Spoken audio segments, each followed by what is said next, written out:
9월 2일 월요일 보문 연습용 뉴스입니다. 올해 들어 상반기까지 보험사들의 대출 채권 잔액이 6조 8천억 원 줄어든 것으로 집계됐습니다. 금융감독원이 발표한 2024년 6월 말 보험사 대출 채권 현황을 보면 보험회사들의 대출 채권 잔액은 상반기 말 266조 4천억 원으로 지난해 말보다 6조 8천억 원 줄었습니다. 가계대출이 1조 4천억 원 감소한 133조 6천억 원, 기업대출은 5조 4천억 원 감소한 132조 7천억 원으로 집계됐습니다. 9월 3일 화요일 보문 연습용 뉴스입니다. 대통령실은 기시다 후미오 일본 총리의 방한에 대해 일본과 협의 중이라고 밝혔습니다. 대통령실 관계자는 기시다 총리의 방한은 일본과 협의 중이며 추후 결정되면 공지하겠다고 말했습니다. 앞서 일본 교도통신은 기시다 총리가 다음 달 초순 한국을 찾아 윤 대통령과 정상회담을 갖는 방안을 검토하고 있다고 보도한 바 있습니다. 이에 대해 대통령실은 결정된 사항은 없다면서도 윤 대통령은 한일 간 셔틀 외교 차원에서 언제든 기시다 총리를 만날 용의가 있다는 입장을 밝혔습니다. 9월 4일 수요일 보문 연습용 뉴스입니다. 광주 서부경찰서는 치과 치료에 불만을 품고 폭발물을 터뜨려 불을 낸 70대 김모 씨를 구속했습니다. 김 씨는 지난 22일 광주 서구 지평동의 한 치과에서 부탄가스와 인화물질이 담긴 상자에 불을 붙여 터뜨리고 달아난 혐의를 받고 있습니다. 경찰 조사에서 김 씨는 보철 치료 후 통증이 너무 심해 화가 나 범행을 저질렀다고 진술한 것으로 알려졌습니다. 9월 5일 보문 연습용 뉴스입니다. 오늘 밤 11시 28분쯤 강원도 동해시 북동쪽 60km 해역에서 규모 3.0의 지진이 발생했습니다. 진앙은 북위 37.9도, 동경 129.6도로 관측됐습니다.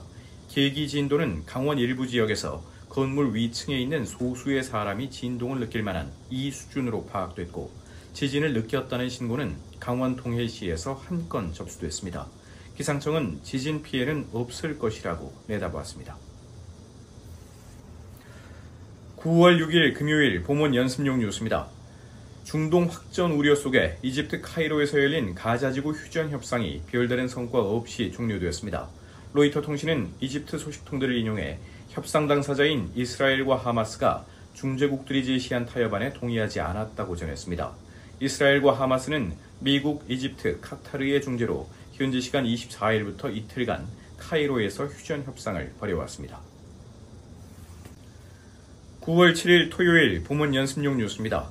서울 아파트값 상승세가 이어지는 가운데 서울 아파트 실거래 가격이 역대 최고가의 평균 90%까지 오른 것으로 나타났습니다.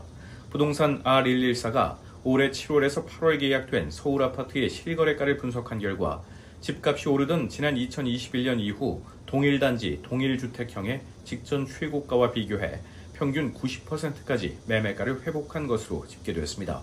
구별로 서초구와 용산구는 올해 3분기 거래 가격이 직전 최고가의 평균 99%까지 올라섰습니다.